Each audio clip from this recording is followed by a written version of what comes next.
Welcome to Professor Game Podcast, where we interview successful practitioners of games, gamification, and game thinking who brings the best of their experiences to get ideas, insights, and inspiration that help us in the process of getting the students to learn what we teach. And I'm Rob Alvarez. I teach and work at IE Business School in Madrid, where we create interactive and engaging learning materials. Want to know more? Go to professorgame.com/subscribe, start on our email list, and ask me anything.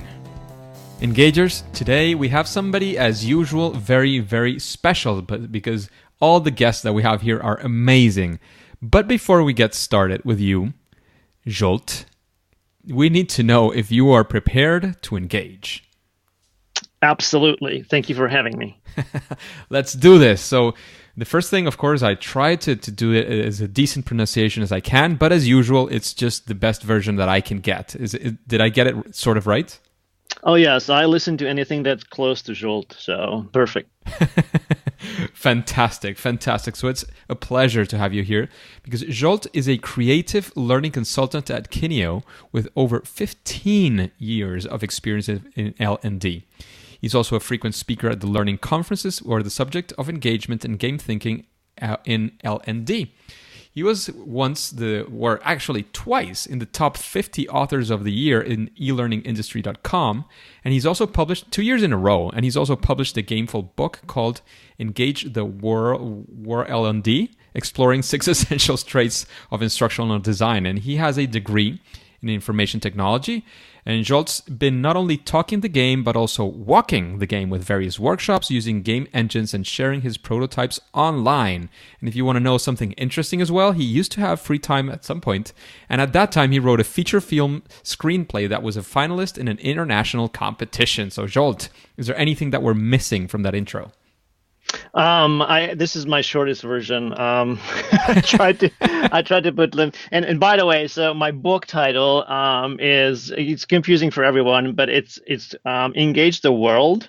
So the world itself spelled with L&D in it, WORL&D, and it's kind of like my slogan of the world is much bigger than our little bubble L&D. So when we're engaging, we'll think about a lot of things outside of L&D. It was difficult to convey in a audio format, but you did a beautiful job because I'm sure you've thought it through many times more than I could have. So that was fantastic. But Zsolt, there's something that we would like to know and that we like to understand to help understand our guests, and that is, what does a regular day, and if you don't have a regular day, maybe a regular week, what does being Zsolt look like in the typical time frame? So I started early. I have twins. They're in teenage age now. This is when they hate us. So I just, give them food and everything, calm them down. Then I have a long commute down to my basement, about 2 minutes walk. And I working from home. I work for Kineo. It's a global company. And so the actual HQ is in Chicago, but I'm in Philadelphia. So my day generally is online and all digital. So I use camera all the time to connect with people from all over the world, working with clients. And our projects generally focused around learning and performance goals and business goals. Most of the time, as a learning consultant, I do the work up front, so trying to figure out the problems, and I like to call this like creative digital problem solving all through the day. I do have lunch in the middle, though. Every once in a while, we have to eat. That's fantastic. That sounds very exciting, and having a work from home kind of setting is absolutely right for many people. Some other people prefer having the whole office setting, but I think when you have that opportunity, it can be absolutely fantastic. So Zsolt, we would like to get right into the first subject, and that's one of the hard ones because we like to show our audience that even though people like you, like Zsolt, who is in an absolute amazing place, who is a speaker about L&D and engagement and game thinking, even though you are in that amazing place, you've also tried things that didn't go exactly as you expected. So we would like you to tell us a story of perhaps what you would like to call something like your favorite fail or first attempt in learning. And of course, how did you come out of it if you did? Or what did you learn from it, which is always something super, super important from these kinds of experiences. Can you tell us that story, Zsolt? There's so many of them, so I don't even know where to go. Now, I do believe that you need to come up with lots of bad ideas to have a good one. So we creative people don't just sit around and wait until someone tells us to, okay, be creative now. And so there's a lot of failure in my life, definitely. So if I can talk about one quick one, it's about using the timer in games or gamification as an engagement element. My early on in my career, we created this cool, like a drive-in type of simulation scenario when agents have to figure out what the customers want and match it up, how they pay for their bills, etc. And we created this cool game around it. It was successful, but there was one problem with it, apparently, the timer. Back then, I had no idea that timer causes like heart attack, literally from from the moment people see it on the screen. So now I know that one, and this is my number one advice if you ever want to use timer is look at what happens outside of your little game or gamification in the real world. So are these people are under time constraints when they do their work? If they are, then it's maybe a good thing to use the timer. If not, then don't use a timer because it's going to freak them out. And they're focusing on this flight or fight, reaction rather than actually learning something. And even if you do use the timer, there are different ways to approach that. So, for example, it doesn't have to be the cruel "time is up, you failed" type of approach. You can go up, and if they complete something within a time frame, then maybe you get bonus. So instead of cutting them off, is just if you're faster, you get maybe more points or more whatever appreciation out of that. It's less dramatic than having a timer. And one last thing about timers is that it doesn't matter how much time you give them. If you give them like 100 minutes, but there is a timer ticking, it's just the effect is there, it's in their mind. It's just interesting to see how the reaction went. We changed the timer, we created a training version of it, and then once they were practicing without any timer, then they went into the final one when they have 2 minutes to collect X amount of money in the game, and that worked very well. Nice. That's fantastic. And very, very interesting lessons learned from that. And actually, I wanted to make a small follow-up question to that because when you were telling your story, I was reflecting about the last time I had my students take a test. And of course, even though I would like to be able to spend their 3 or 4 hours hearing their questions and seeing how they can solve their tests, the tests typically have a time constraint, whatever that constraint is. And at the moment you say whatever time it is, I mean, I had to tell them that it was 1.5 hours, but I could have told them it was 3 hours or 10. I'm sure they would still have had that terror look in their faces because there is, as you mentioned, a time constraint. So I don't know, because you were mentioning ways around it, like maybe not being so hard on it. But when you have situations in which, even if you put the timer or not, you will have the time running up and people know that the time is running up and they get anxious about it. Is there any sort of tip that you could give, especially people that are in this learning and development or education? Is there any tip to reduce the anxiety around the time left for people? So I think one thing is that it affects different people differently. So there's a difference between education and a workplace, because in education, I think people are like kids. I don't know, in Spain, it's the same as here, but they're more constrained and more regulations, and so they kind of get used to that everything is timed, and they move on. In the workplace, especially when you do it online, when there's a timer ticking, it feels like for some people, it might feel like there's someone is watching you, even if there's nothing like that. It's just like, okay, I can't even type, freely because someone is watching. So with people who have anxiety, especially, like my daughter, for example, she hates timers. She had this exercise, math online, and after 5 minutes, she said, "Okay, I'm done. I made it." And I said, "How much time left?" 25 minutes. It's like, you did it in 5 minutes and there's 25 left, and you worry about it.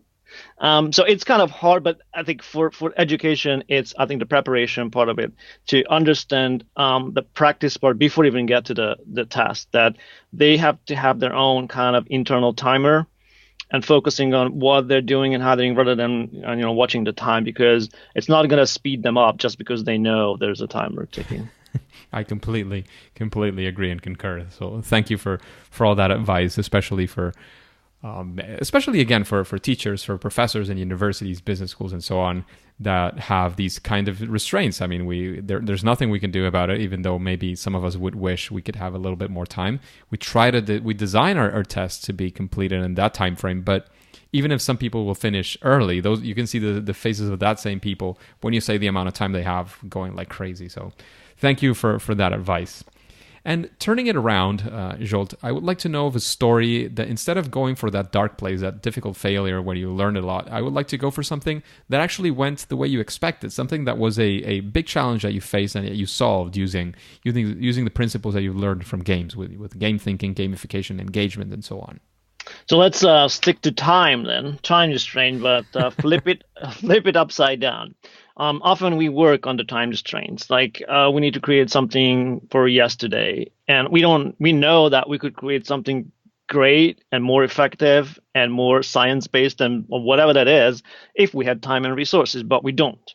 So this example, in a call center, we need to set up a whole call center for taking calls. These agents have been handpicked. They were very good at selling cable and TV and all that, but they were brand new to wireless. So they have no idea about the product. They have no idea how to sell it. But in a month, they have to start taking calls. And so we created a curriculum from nothing because there was no previous example with that. And one of the things that we had to work with is the wireless company, who came and kind of helped us to create their curriculum. So there was an ILT, instructional-led training, a whole day. And previously, they need to take, our agents need to take this learning about the product. Now, it was a PDF, like 80-page PDF that they need to read. And it was obvious that people are not going to learn from reading PDFs. So what we created two groups, created a trivia. And again, it was like a week time frame, quick trivia that kind of measured what they learned knowledge-wise and a little bit of a skill about the product and selling based on this PDF. So the two groups went through that. Then the next step was for each group to create their own trivia questions that they can challenge the other team the next day. And this was, I think, the best step or design that we ever, because we didn't have to do the job.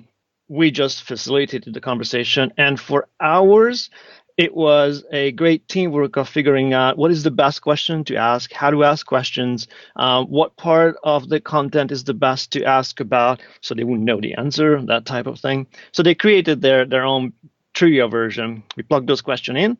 The next day, each team took each other's questions and see where they landed at the end. After these 2 days, what they didn't know is that we actually collected all this information in the back end.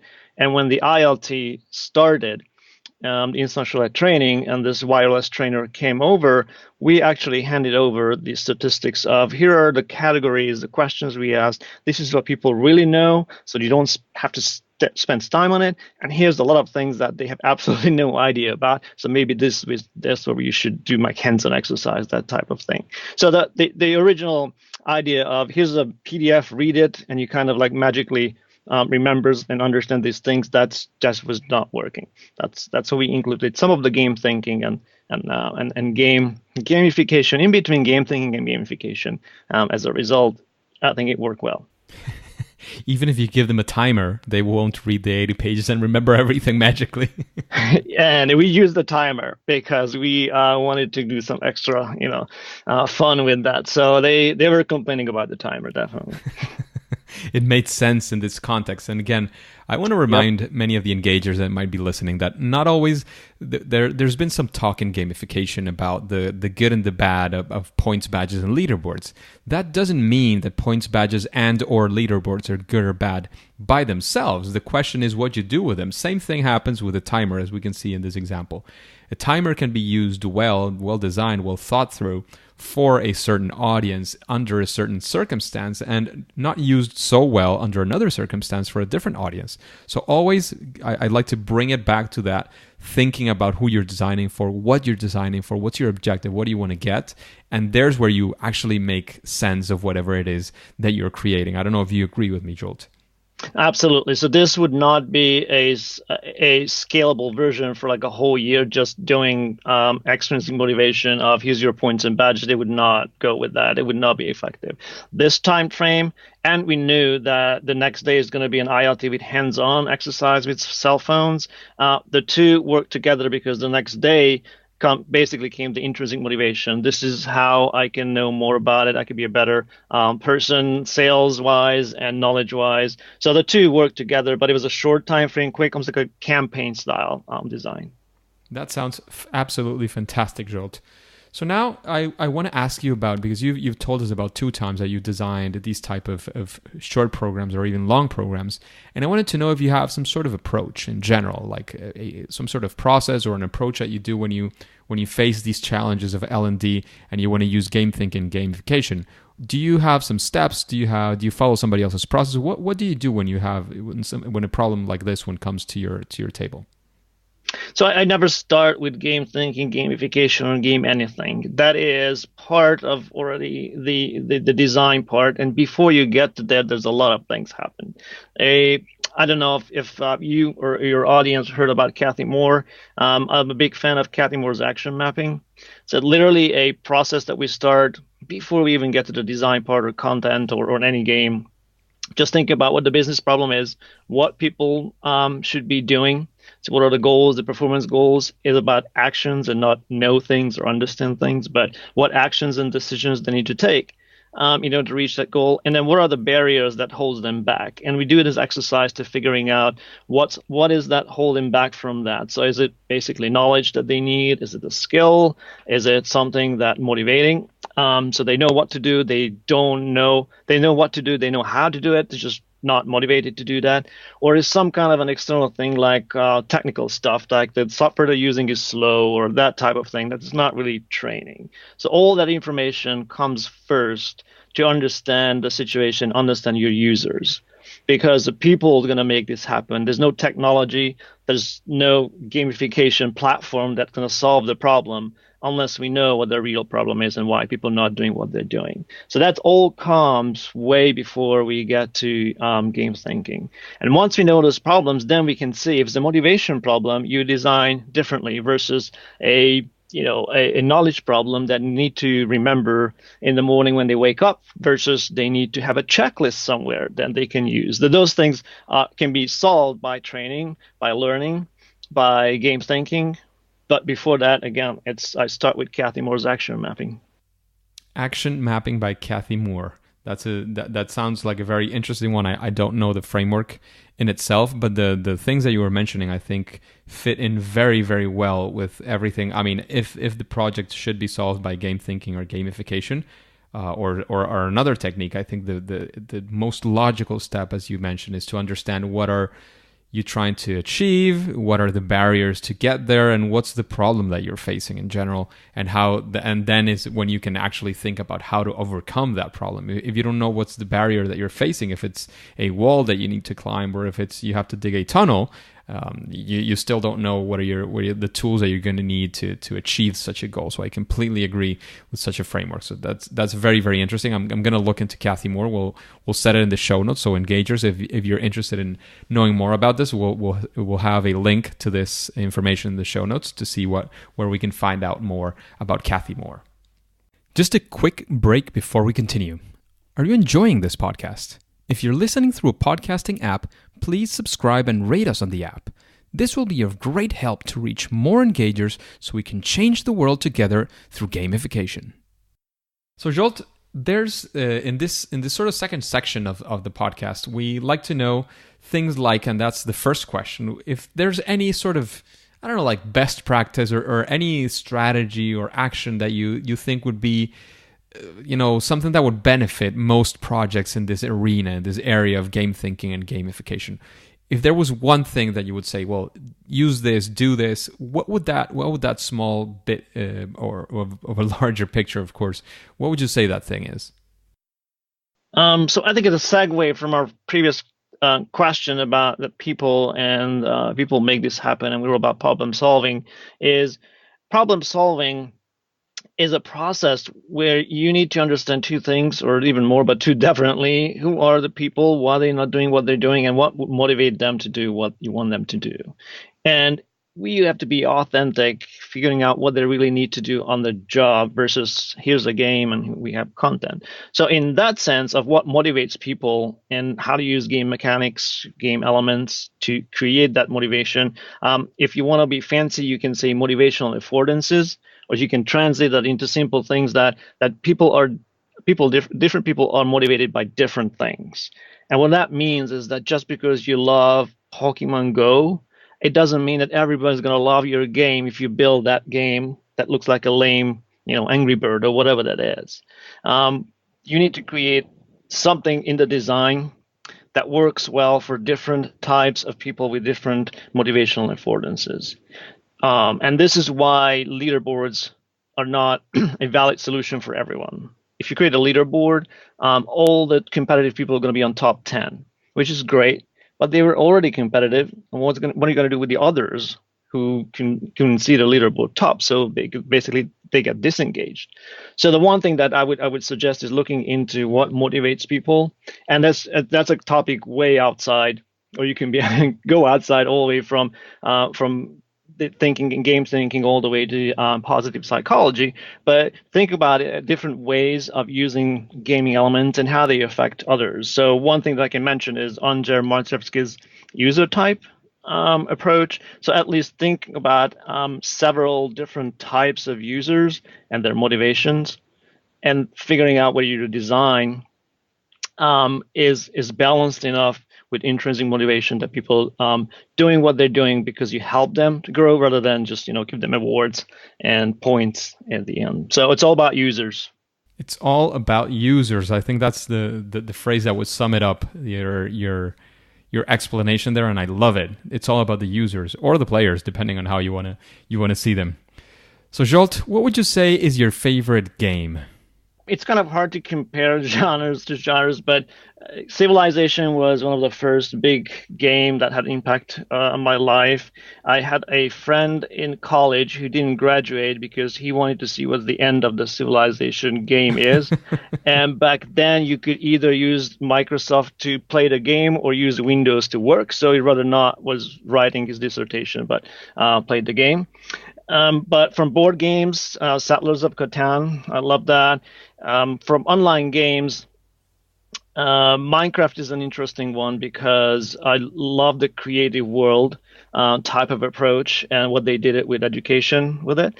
And as terms of digital storytelling, Firewatch is an amazing game that it almost has this atmosphere that I just love. Absolutely. So there you have quite a few recommendations. I think most of them can be gateways into games and into that type of games maybe you haven't tested out or seen how these work. Those are great recommendations. And Zsolt, after listening to most of these questions and answering them yourself, who would be a person that you would like to listen to answering these questions in Professor Game? I have several ones. Called Cop. I don't know if you've been on the show yet. He has great books. So he's one. He was a good entertainer too. He also co-wrote a book with Sharon Bowler, Play to Learn, which is very much down to the level of instructional design and game design. So how instructional designers can use game design to think differently and build games. So Sharon Bowler would be a good one. And if you want to be a little bit outside of game design, at least for now, and moving to more like how to use game thinking to solve problems and how do you create products, is Amy Jo Kim would be a great one.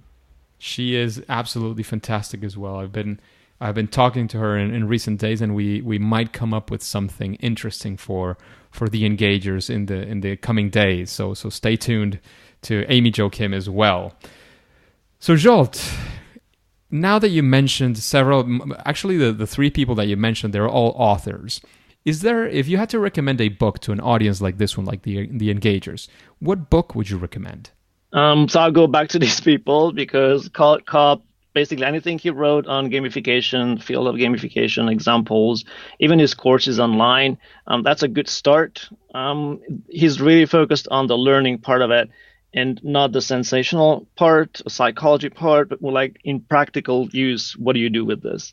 And again, with Sharon Bowler, they co-wrote this Play to Learn. It's based on a workshop that I also attended, a game design workshop a day and a half when you actually create a prototype. Definitely. And actually, Amy Jo Kim's book, Game Thinking, I think it's available again on Amazon or somewhere. Yes. And this is more about how you learn all these best practices from gamification and game thinking and put it into practice when you want to create a new product, for example. Yeah, it's all about the Carl's books are phenomenal. I mean, he's certainly a massive figure, and his books are very influential in the gamification, especially in the learning arena. And Amy Jo Kim is all about game thinking and how to apply game design principles to other things like creating products, especially because she's very dedicated in the valley, so to speak, in San Francisco and the surroundings. So, Zsolt, what would you say, now that we've listened to all of these recommendations that you have and all the great things that other people are doing, we would also like to know, what would you consider is your superpower in this arena? What's your sweet spot? What's something that you feel that you do great in this kind of designs? So that I would say it's the fact that I don't like gamification. So I'm in a sense that I'm not married to gamification. So the word itself, I think, caused a lot of issue in the last couple of years within our industry, because L&D tend to grab these buzzwords and take basically like cherry picking the easiest part of something that they don't know much about, and they run with it. And then they declare it dead after a couple of years because it's not working. So like, for example, if you go to a restaurant and you order a great meal, you don't go home and start blogging about that you're a cook. And I think we should use bacon in everything. Like, you need to understand that in that meal, bacon played a role. And there's a lot of things about bacon in the kitchen that you've never seen. So instead of learning about how to cook and what bacon is good for, you say bacon is great to put it into a smoothie. So that I think this approach sometimes prevails in L&D, of people just grabbing these labels and run with them. So instead of running with the label itself, I spent enough time in it and figuring out how in practical use we can use that, not just in theory, but in practical use. So my superpower, if I have to name it, would be in gamification, is that I start with action mapping, start with real people and real problems, problem solving, and gamification could be a tool that I use, may or may not.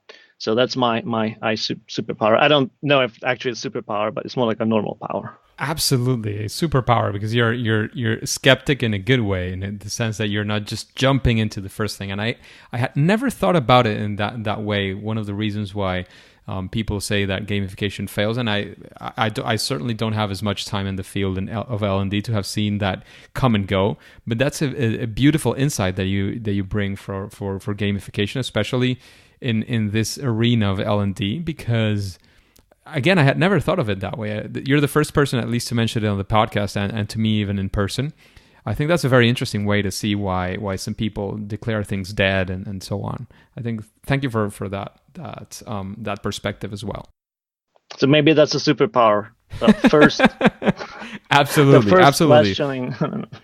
So Zsolt, there's this certain question that we have in the podcast that is we could almost say it's kind of gamified, because it has this randomness element, and it has all this social connection of people making their own questions and empowering them and having all this ownership over making their own questions. And that, of course, means that they're interested in the answers that they're getting from our guests, who are very knowledgeable.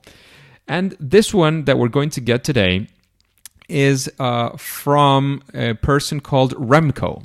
So the question is quite simple, and I would like to start it. It's very quick, and I would like to, of course, as you mentioned, you're not just into gamification, you're into L&D. But this person is asking, how did you start in gamification? So how did this come to happen? How did this come to be a part of your work in the learning and development industry?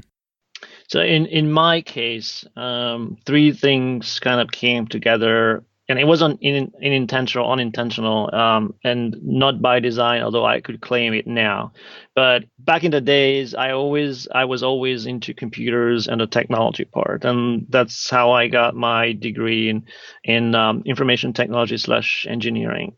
But then after that, I realized after 4 years that I actually like people and more interested in talking to people than sitting in front of a computer for 8 hours. So I did another degree teaching. So these two have been, I think, my pillars. And the third one was just creativity, which is not like something that you learn generally.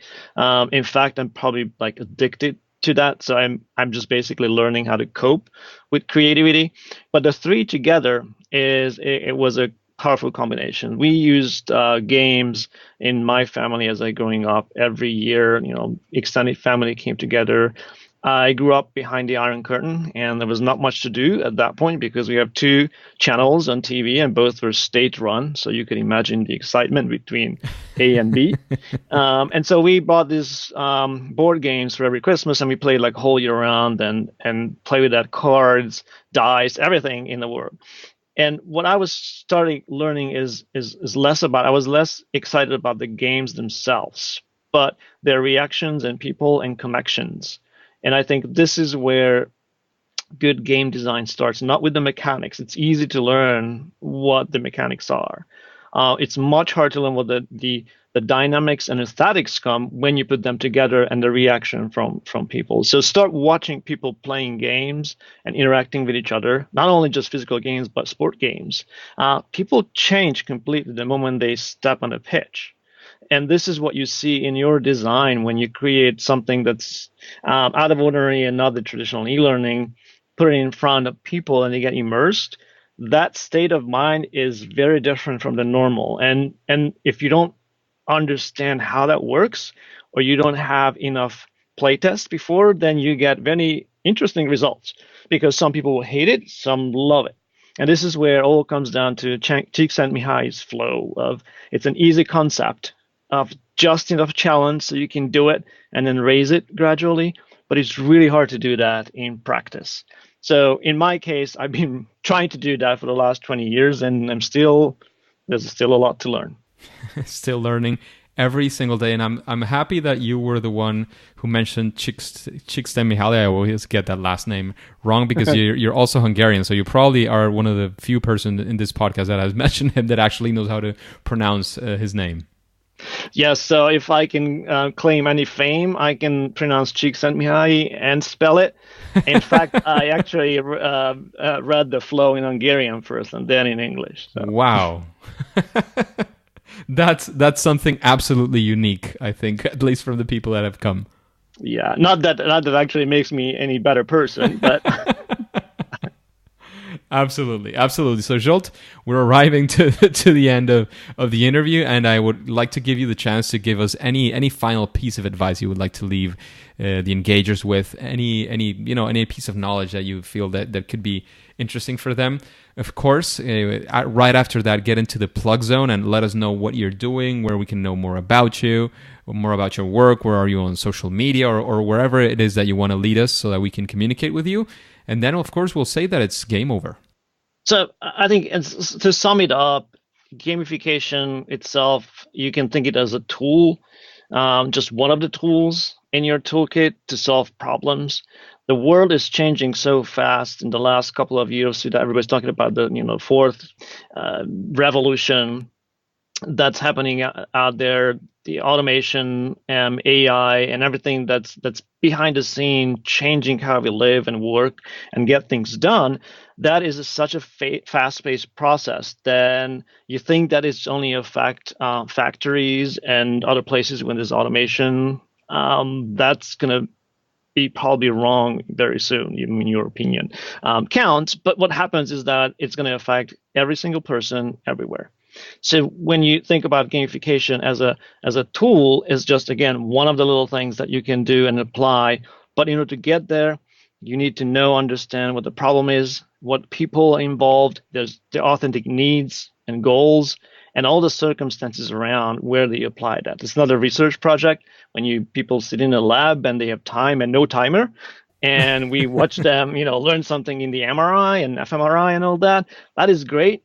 But when people go to work, there's ego, there's politics, there's all kinds of things in play. So not everybody's going to love your gamified something compliance training. When it used to take them 2 minutes to get through, now it takes 25, but they don't learn a thing.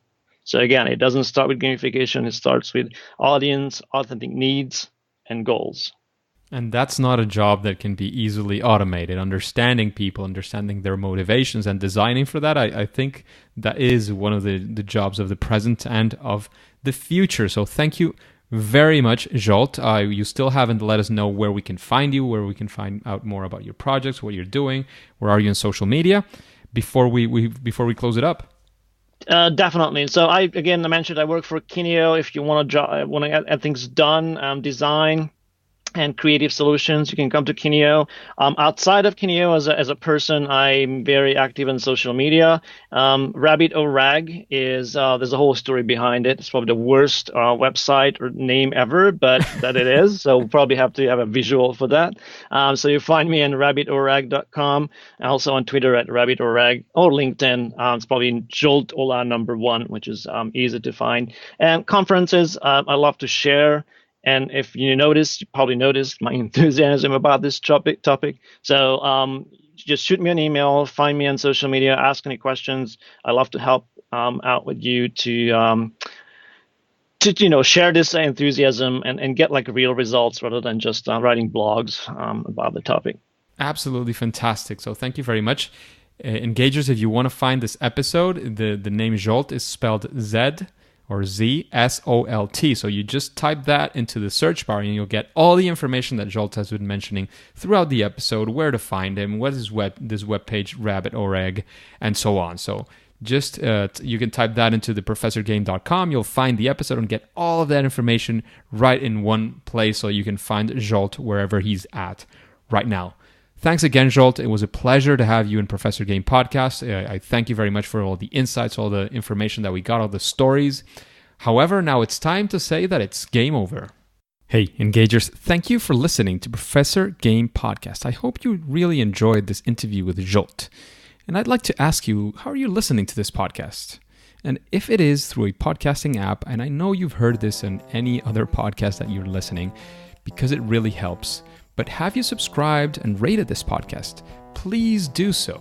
That way we can reach more engagers like you and achieve our mission of making learning amazing. If you have any doubts on how to do this, you can go to the instructions. We have something at professorgame.com/iTunes, and there you'll have the instructions for a couple of softwares as well. So please, again, I know this is something that you've heard before, but it really does help to build a community, to help other people like yourself that might be interested in the topic. So thank you very much. And if you want to know what's up next week, you will have to subscribe using your favorite podcast app and listen to the next episode of Professor Game. See you there.